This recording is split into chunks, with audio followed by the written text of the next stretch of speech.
The nature of work is changing, and we all need to wake up to the fact that we're shifting our role. We're moving from doing the work, which we've been used to being our role, to now designing the work. How will it get done in the world of agents and AI more broadly, and then overseeing that work? So we all get to move into a management role. And if you're a leader, your job shifts from managing scarce resources, and now your role is to assemble a team of superheroes. And I know it sounds a weird thing to say, but that's what you're trying to do.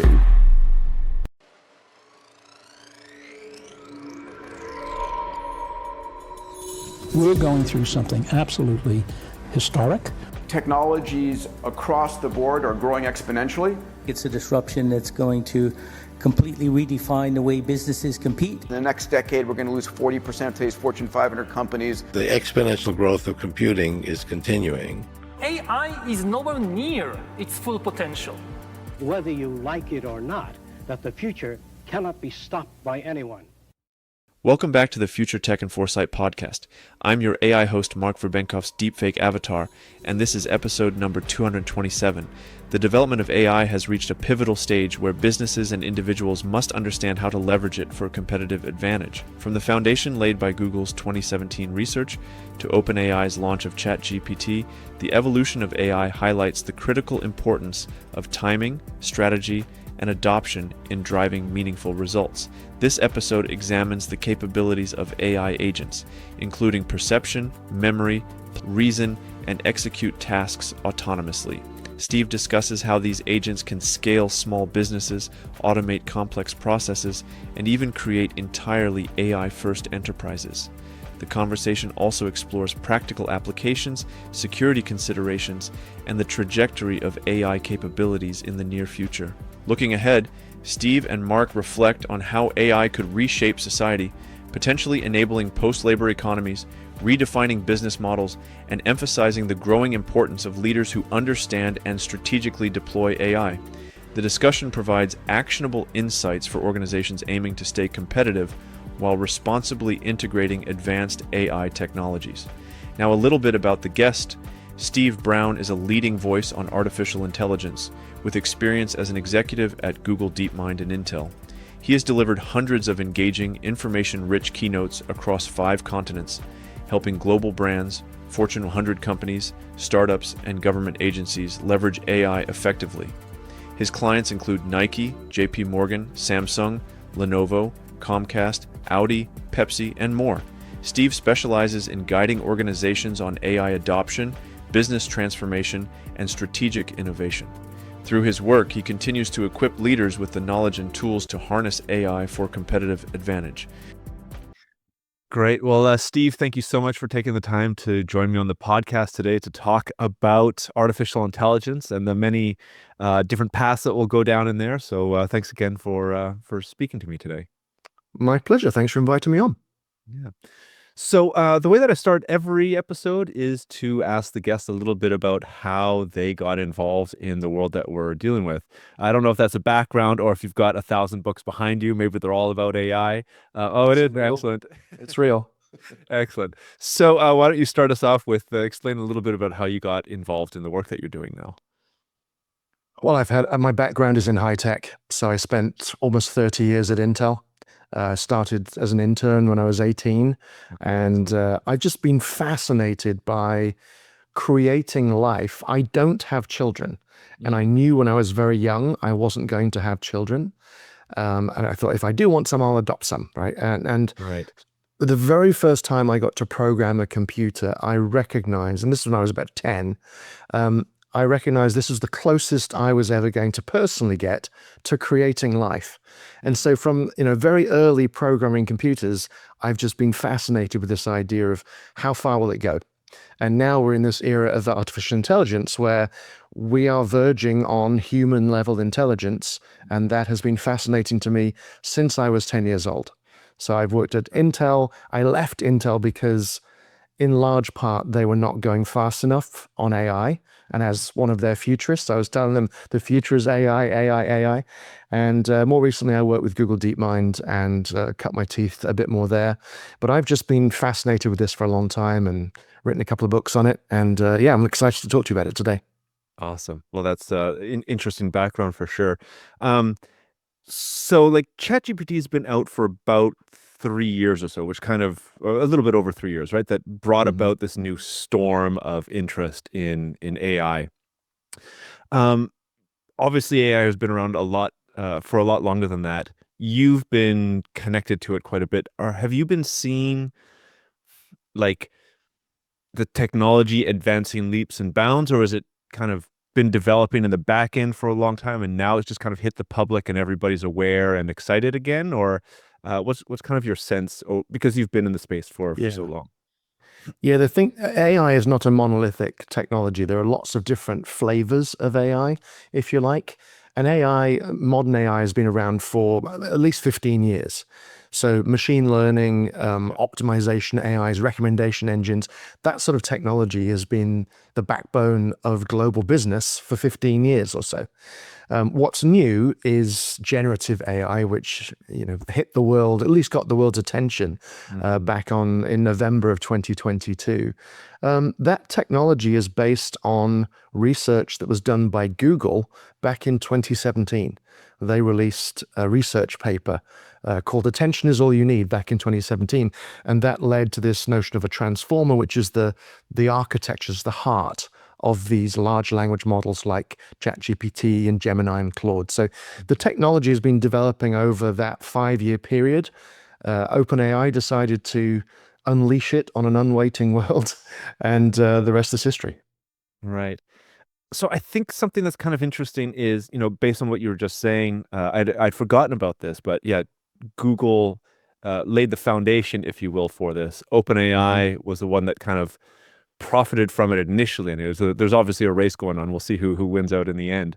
But similar things have happened in the past where other companies have developed, like they've put in the R&D into developing a technology, and then another company kind of runs away with it.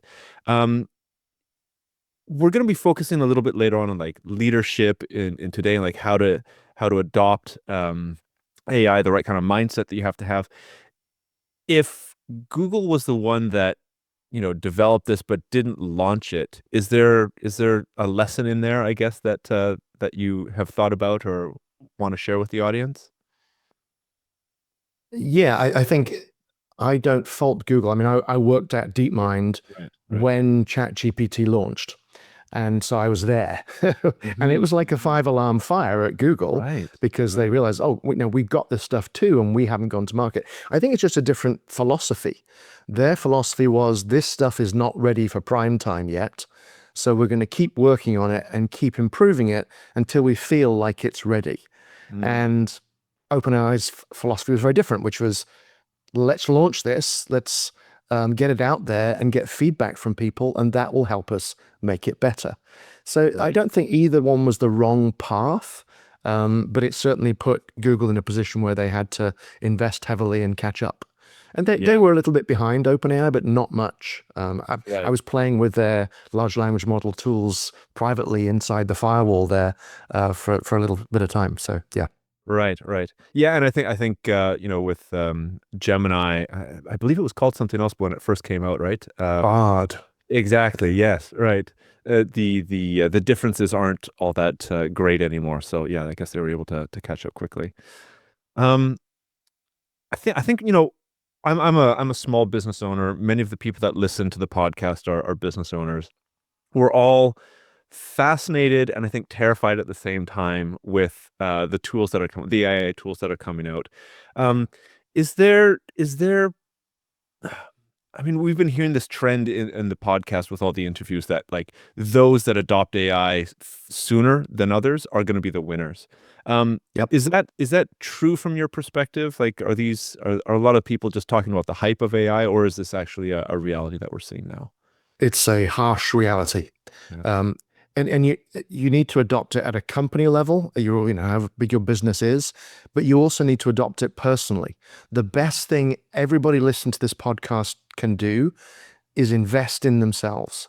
Invest in yourself, learn how to use AI. And the advice I give all my clients, put an hour aside every single day to use AI. Learn how to use it, learn how to get the most out of it, and most importantly, learn how to amplify yourself and the impact that you can have, because you're now competing against people who are doing that, whether it's at the corporate level, the company level, or individual level. So we all have no choice now but to use these tools. And it's a little bit like, you know, somebody who used to type with a typewriter going to a word processor. Right, we all had to learn. If you're old enough, you might remember Word Perfect and Lotus 1-2-3. Right, we all had to learn Excel and Word or the Google Suite to amplify ourselves and allow us to do more. The same is now true of all these AI tools. You have no choice. Yeah, I mean, I completely agree with that. Thankfully, I've been having a couple of discussions over the past couple of years through the podcast, and the ideas have certainly been burned into my mind. One other kind of larger trend that would be nice to run by you is, I think that lots of people, business owners or employees or otherwise, they're terrified that AI will replace them, right? That maybe we can talk about Claudebot or Moltbot in a bit, these AI agents in general. People are very concerned that, why even bother learning anything, because these AI agents or these, humanoid robots in the more physical fields will just replace me in 1 to 2 or 3 years. I've been hearing, and I think I believe this, it's not necessarily like a full AI tool or a humanoid robot that's going to replace you. It's a human being that can work with those tools, that will outcompete you, that will replace you, or that business owners would want to hire. Do you agree with that? Yeah, then I do. The nature of work is changing, and we all need to wake up to the fact that we're shifting our role. We're moving from doing the work, which we've been used to being our role, to now designing the work. How will it get done in the world of agents and AI more broadly, and then overseeing that work. So we all get to move into a management role. Right. And if you're a leader, your job shifts from managing scarce resources, whether that's people or dollars or equipment, and now your role is to assemble a team of superheroes. And I know it sounds a weird thing to say, but that's what you're trying to do, is to elevate the human capital that you have, the human talent that you have, by partnering them with AI and expanding your reach. If most of the people listening to you are small business owners, you remember that the internet, when it came, allowed you to then play on a global stage. You could appear like a large company. What AI does is it allows you to act like a large company. It allows you to scale. So instead of thinking, well, how am I going to grow the business by 25% next year, or 50% if you're lucky, now you can think, how am I going to 10x the business next year? By keeping the people the same and amplifying them. I'll give you a little story to bring that to life for you. Jensen Huang, who is the CEO of the largest company in the world, well, the biggest market cap company in the world, NVIDIA. He was asked about 18 months ago what his plans were for growing his employees. His answer was simple. He said, I've got about 30,000 employees now, and over time I plan to grow that to 50,000, supported by 100 million AI assistants across every group. So he's not thinking about replacing people. He's thinking, how do I amplify the people I have using this amazing technology? Yeah, that's really interesting. So I guess as a leader, the CEO of your organization, the strategist, the futurist, kind of everything that small business owners are, it seems like there's a bit more of a mindset shift that needs to happen, along with maybe developing some own skills for yourself. Not just thinking about business in the traditional sense, but thinking maybe a little bit more strategically, because you have so many tools at your disposal that actually do the work. And maybe that's also a segue into AI agents that are I think hitting a new level of excitement with this Claude bot, Moltbot over the last couple of weeks, I think now.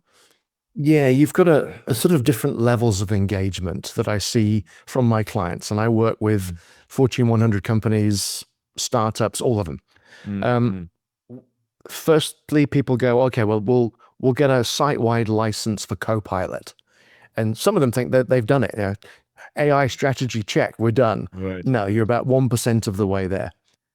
Then the next sort of level is, okay, we're going to put AI enabled tools more broadly than just Copilot. We're going to get in new tools that are targeted at specific workflows. Okay, that's good. You're at 5%.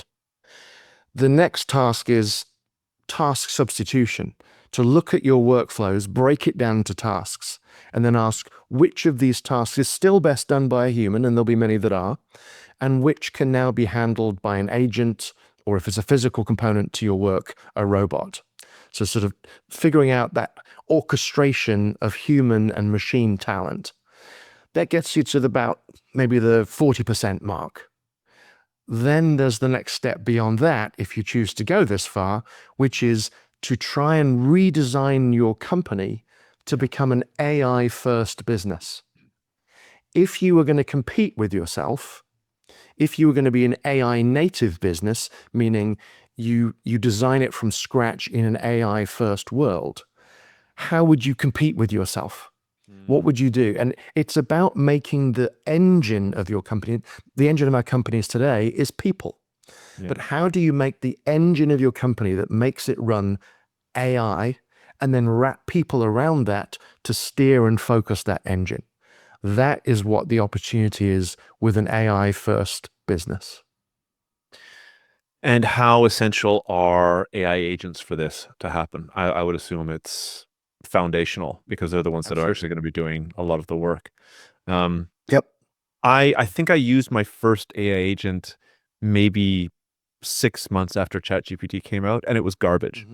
It's I don't think it worked, to be honest. I gave it a simple task, and it just kind of, it was thinking, forever, and then it just can't complete. Right, it totally failed.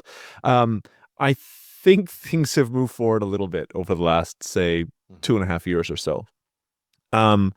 What's been your experience with these AI agents? Yeah, they were garbage until probably 6 months ago. Yeah. They're just not useful because they fail a lot. And if you're trying to replace a task that a person is doing and have an AI do it, an agent do it, you want them to do it reliably.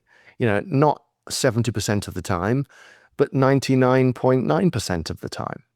And so the technology has had to mature. The biggest change in the last 6 months is the deployment of a technology called MCP. Doesn't matter what it stands for. It's Model Context Protocol, but it doesn't matter. The way to think about that technology is it's like USB. So the thing that allows you to plug any device into any device on your computer, it's like USB for agents. So it lets you plug agents into information to ground them in information, but also so that they can use tools and connect to your legacy systems. So people are building the same way we had to wait when USB first came out. You had to wait for manufacturers to put USB on everything, right, so that we could plug them together. That process is happening now with agents. So you can plug it into your CRM system so it can know about your clients. You can plug it into your warehousing system. You can, whatever it might be, you can start to make those connections. And that is happening now. So by the end of this year, I think you'll have broad MCP support. The agents will be getting smarter. And when you plug it into things or give it tools, it can actually do useful stuff. So it can search the internet for information. It can check the weather for you. It can run a tax calculation. It can write some code to solve a problem for you. That's the breakthrough just in the last few months. And we're off to the races from here.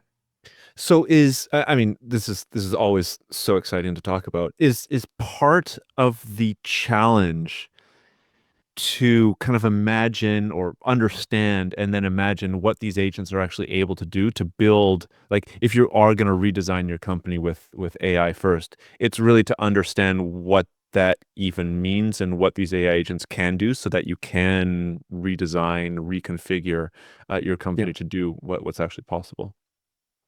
Yeah, and the simple way to think about an agent is it's like a chatbot at its core, but wrapped around it are four important modules that make it different.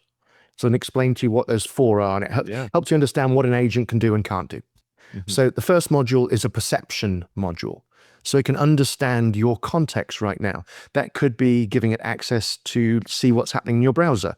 It could be seeing what's happening on your computer more broadly on the screen. It could be connecting it to a camera. There is a new type of AI called spatial AI that basically gives AIs the ability to see and hear. We can talk about that later if you want. So that's the perception module, so it can understand your context, what you're working on right now. The second module is the memory module. So it can do two things. One, it can learn from you what your preferences and likes and dislikes are, so it can serve you better over time. And then also so it can reflect and get better by learning from its own mistakes. So memory module is important. It's like a scratch pad for it to work on. Third module is a planning module. What that allows it to do is you can give it a quite complex task, and it will reason its way through and break that down into subtasks. So that's the important part there. And then once it's done that, it will execute those tasks. How does it do that? With the fourth module, the action module.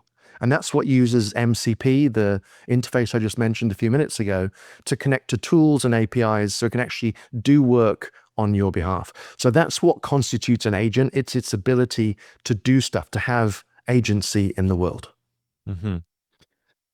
Yeah, very interesting. How I want to understand like the time span from the last say 2.5 years ago to now, like how much of these agents improved to kind of give both myself but also the audience a little bit of foresight into say the next 2 years. I don't think we can say 5 or 10 years because that's a little bit maybe too far out now, but over say the next 2, maybe 3 years, how much more competent and capable will these agents become based on what we've seen over say the last 2.5, 3 years? We're on an exponential curve. And these things are getting better on an exponential curve. And humans aren't very good with exponentials. We look back and we see linear, but it turns into a wall of change in front of us. And we're going to see agents generally become much more capable. But you're also going to see people develop specific agents that are custom tailored to a particular task or domain. So an agent that will be essentially a paralegal in a box for the legal world, for example. So you're going to see agents develop in both the breadth of things they can handle, but also you're going to see them be more specific and get really good and fine-tuned for a particular task. And that is all going to happen this year.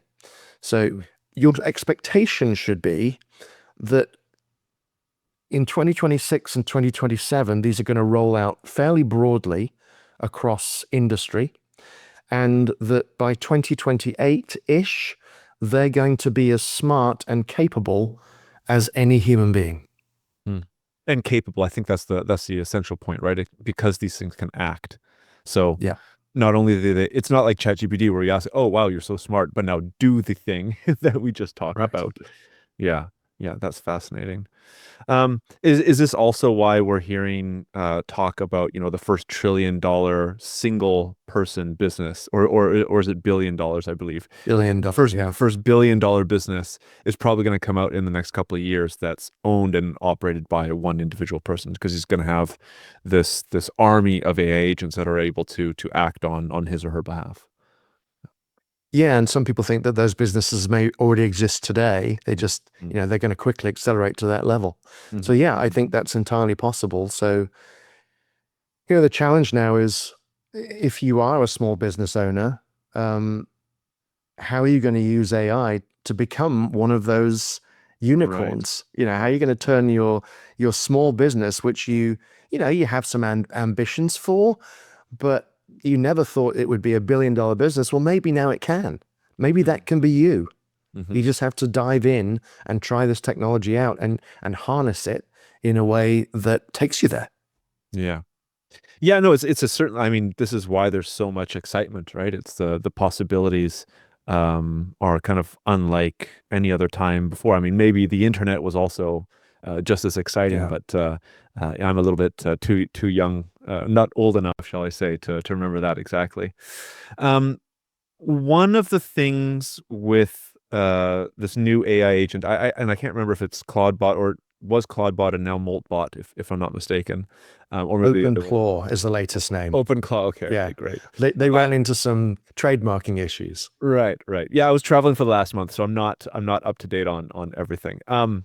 One of the issues that I keep hearing about is the security aspects of this, and I think that this is something that businesses and leaders, etc., they're like, oh yeah, cybersecurity is important, but it's always kind of a separate thing. Now, I was just hacked 4 days ago, right? So I lost a bunch of accounts. It sucks. Hopefully I can, get it back. I've been talking to some of my other business friends, and within the last year or two, they've also been hacked. So it's kind of an ongoing thing, but it's always in the back of your mind until it's right there in front of you. How critical or how essential or how problematic are these agents going to be with cybersecurity in mind? If you're listening to this and you are not a sophisticated tech person who understands networking and ports and all the things, do not install OpenClaw. Do not. It is too high of a risk. You're opening your machine up to the outside world in order to give it the ability to work on your behalf and, call a restaurant and get your reservations and all those things. It is letting the outside world in unless it's properly configured. And I've been in high tech for 30 years. I don't know how to do it to a level where I would be satisfied it's secure. So do not do it unless you are, an experienced network engineer. Now that it will come, there will be a version coming that is idiot proof, right? Any of us can do it. And I have a couple of degrees in microelectronics, but I haven't been a techie for a long time. So I wouldn't attempt it. The guy who created OpenClaw, and OpenClaw it was an open source project. You could download it, you install it on a Mac Mini, and it's essentially a digital employee in a box. You could give it commands, it would go do things, and it would figure out how to do things. There's an example of a guy, the guy who created it, and he was using it, and it's set up initially to WhatsApp with it. So you WhatsApp and you text with it and give it commands and it does things. And he used WhatsApp to talk to it instead. And he realized, I didn't configure the agent to handle voice. But about 30 seconds later, it replied back to him. Crazy. Because it was smart enough to figure out, I don't have an ability to handle voice, but it's a voice file. So I'm going to download all of this stuff. I'm going to configure myself, and then I'm going to give myself a voice so I can talk back. And that took a matter of seconds. So they're quite capable bots. The guy that got hired, that wrote this stuff, got hired by OpenAI. And so I'm pretty sure that OpenAI are going to knock the edges off this thing and make it broadly available to more people. So just sit tight and wait. But this is the kind of capability that's coming for all of us, a digital employee in a box.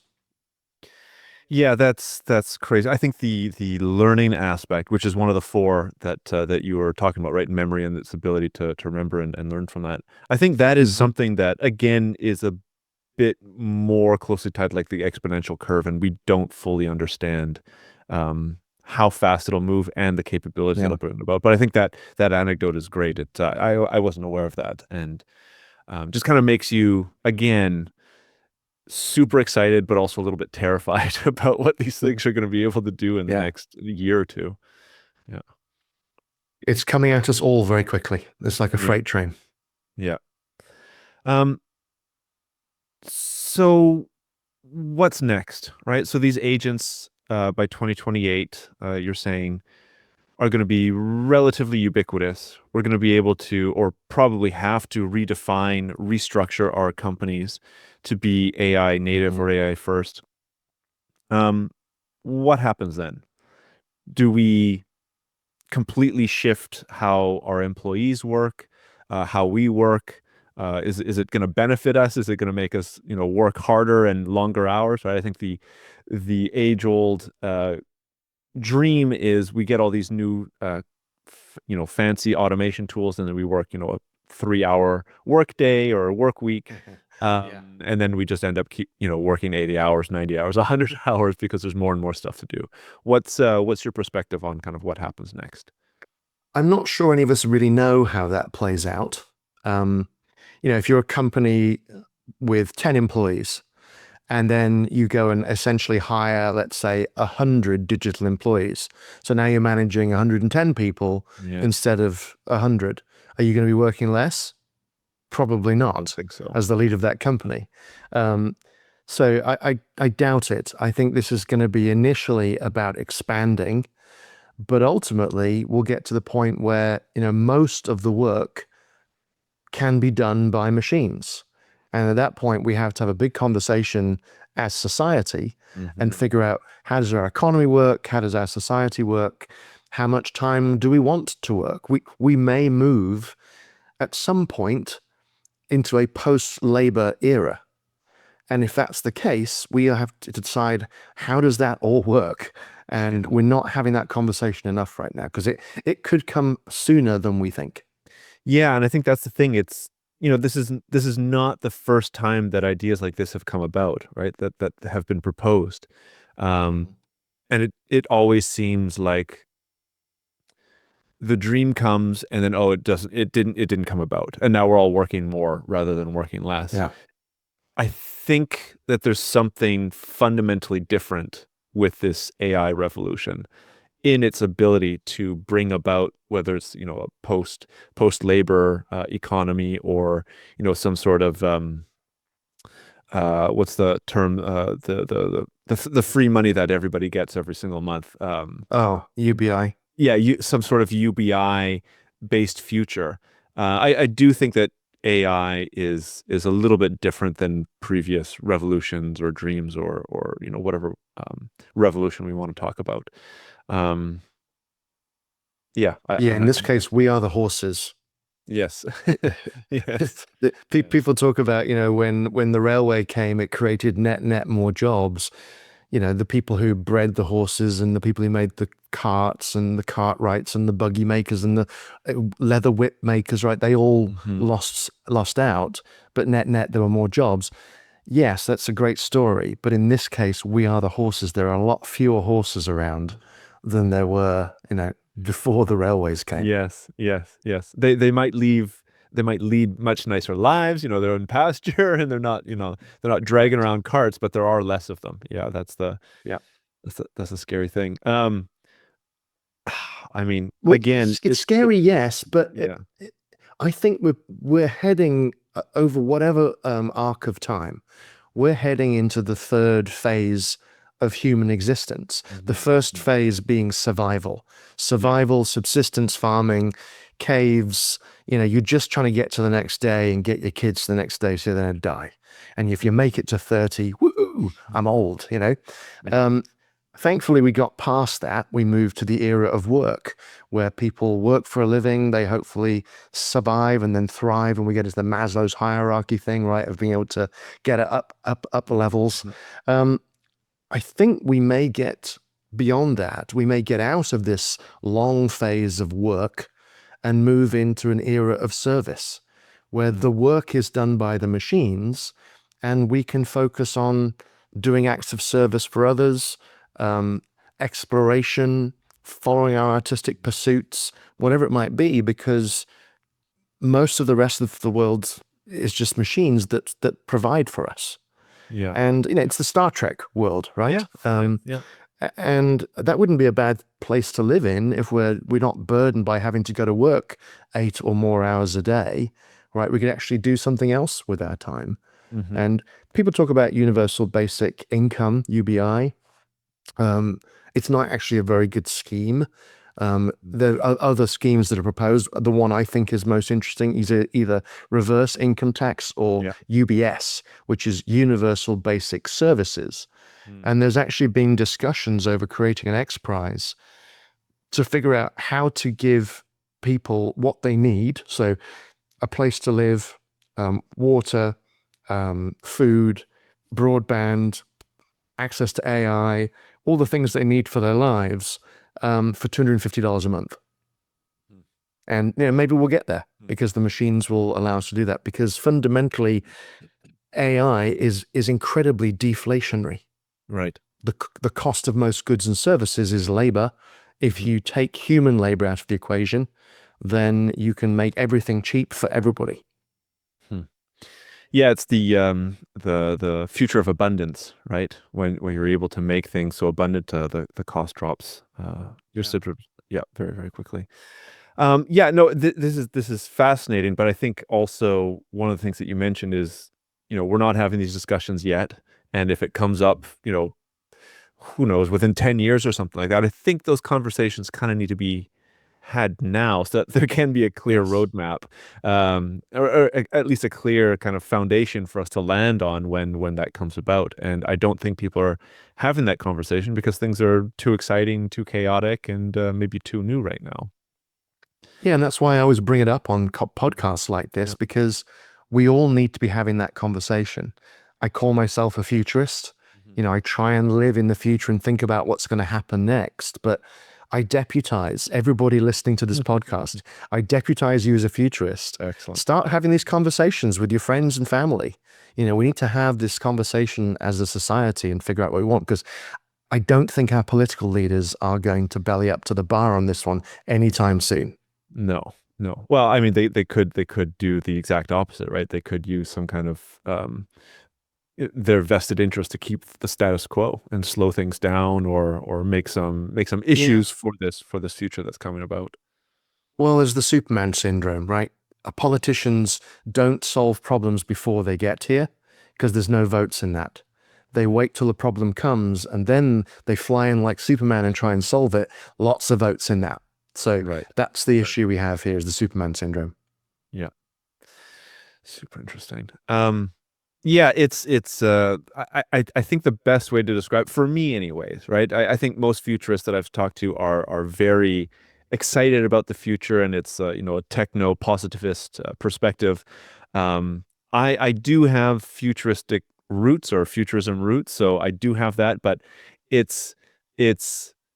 I'd say it's a bit more split now with fascination and being a little bit terrified. Maybe because it's just so new and so different and so quick. There's a bit of that future shock that I and others that I talk to are getting. But also, I think that's the right place to be, Mark. Yeah, maybe. Yeah. Maybe. People ask me, are you afraid of AI or excited about the future of AI? Yeah.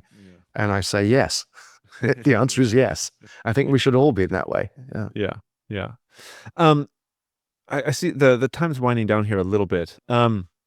Maybe to bring this back to the future of business owners and business, obviously, because that's a lot of the audience here. Maybe a couple more practical tools. So you're saying, yes, obviously, spend at least 1 hour every single day, whether it's, on some newsletter or trying to get your fingers dirty with these AI tools. Don't install OpenClaw, is it now? OpenClaw, CLAW. OpenClaw, right. So don't install that, but do fiddle around with a couple AI agents, other AI agents. What other kind of practical tools or suggestions do you have for the business owners of today? I mean, get smart on this stuff, as I said. There are lots of different tools out there, and I couldn't list them all in the time we have.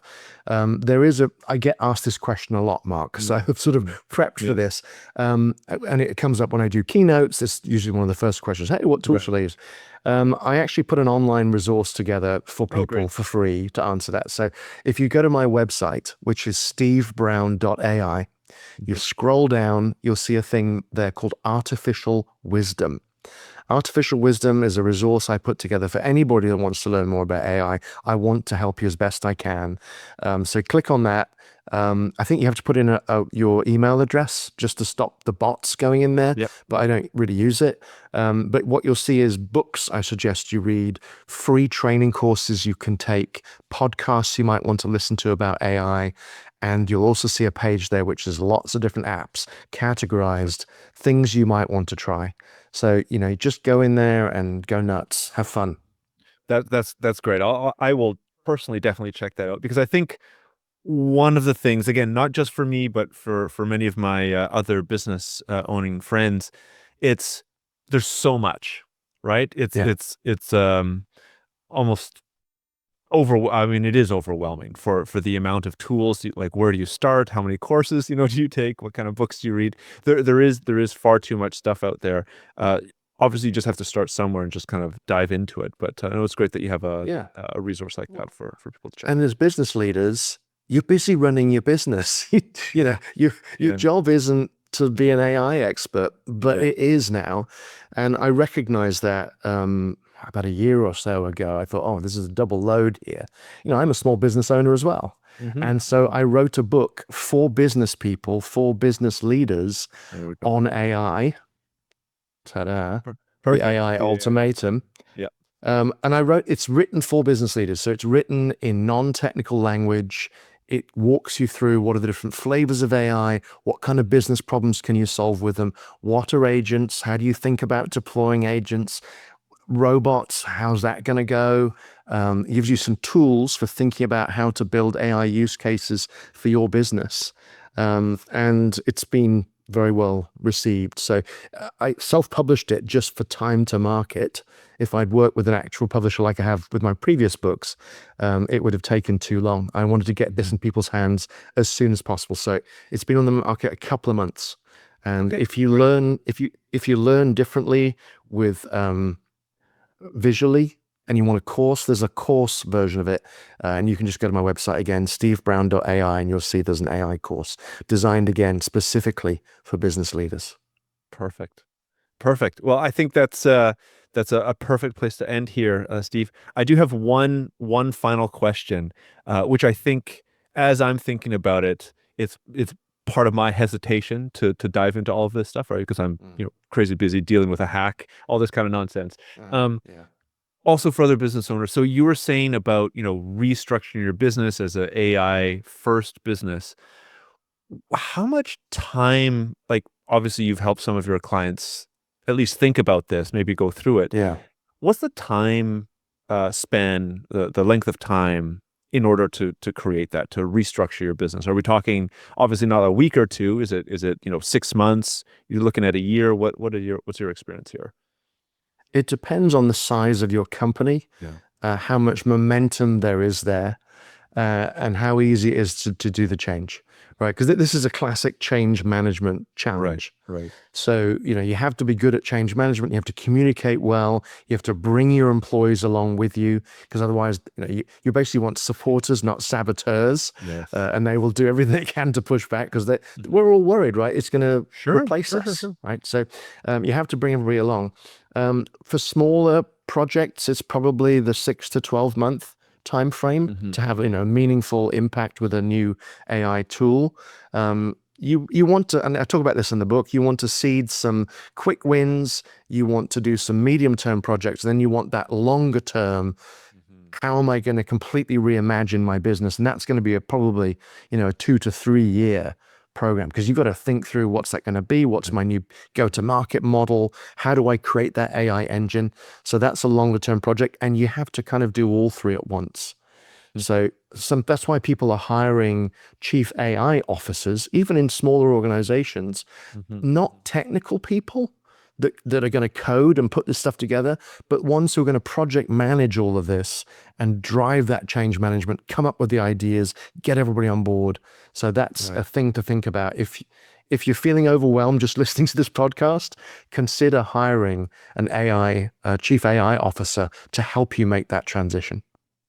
It's really, really good things to think about. So what you're saying is it's no longer 80-hour work weeks. It's 100-hour work weeks for the next couple of years, and then we get into the 1 to 2 day work weeks. Perfect. Yeah, the burden on leadership is growing greater, and that's why I wrote the book, because we all need help through this. I'm lucky that it's just the world I live in, but if I lived in a different world, I would feel exactly the way leaders do today, and that's why I try to help as many people as I can, because it's a brutal time. Yeah. Well, it's exciting as well, right? Brutal, but I think also if you're listening to people such as yourselves, podcasts like mine, there's enough motivation and excitement to be like, okay, like I need to get into this a little bit more. There's a stick and a carrot. The stick is, if you don't, you're going to get crushed by someone who's doing this. The carrot is, you could do amazing things. The impact you could have with an AI turbocharged business is huge. Yeah. No, it's very, very exciting. Steve, thank you so much for coming on the podcast. I think that's the perfect place to end it. I will definitely check out your website, your book as well, and I will have all that information into the show notes. I'm assuming LinkedIn we can put in the show notes as well. Any other places you want people to follow? I mean, I'm all over the socials, but mostly LinkedIn is where you're going to find me the most. I do a blog on my website once in a while, but yeah, you'll find me on LinkedIn. Perfect. Steve, thank you so much for coming on the podcast. Much appreciated. Hey, it was a real pleasure. I enjoyed the conversation. Thanks, Mark. Yeah, thanks. Well, thanks for listening to this week's Future Tech and Foresight podcast. If you like what you've heard here, there are, of course, a number of ways that you can support the podcast. The best way would be to leave a review on Apple Podcasts or give a rating on Spotify, which you can find a step-by-step explanation for on the futuretechandforesight.com website. Alternatively, feel free to leave a comment either on the episode show notes or the YouTube channel where you can see video recordings of the interviews. And finally, if you are part of an organization that is aware of the disruptive and transformational impact that emerging and future technologies will bring and want to know more, please get in touch to hear about the strategic foresight services that we offer and how we can help future-proof your organization and take advantage of the phenomenal opportunities available to survive and thrive in the future. A lot of future-shocked people and future-shocked institutions in our society are simply overwhelmed. Once there is superintelligence, the fate of humanity may depend on what the superintelligence does. Science fact is catching up to science fiction. The first truly intelligent machine will be the last invention that humanity needs to make. The only scarcity that will exist in the future is that which we decide to create ourselves as humans. Within a 10-year design revolution, we can have all humanity living the highest standard living anybody's ever known. Progress is accelerating at an exponential pace, and it's going to reach a point where progress is so fast it's going to be a singularity. We are probably one of the last generations of Homo sapiens. Every single headline points to the birth pangs of a Type 1 civilization.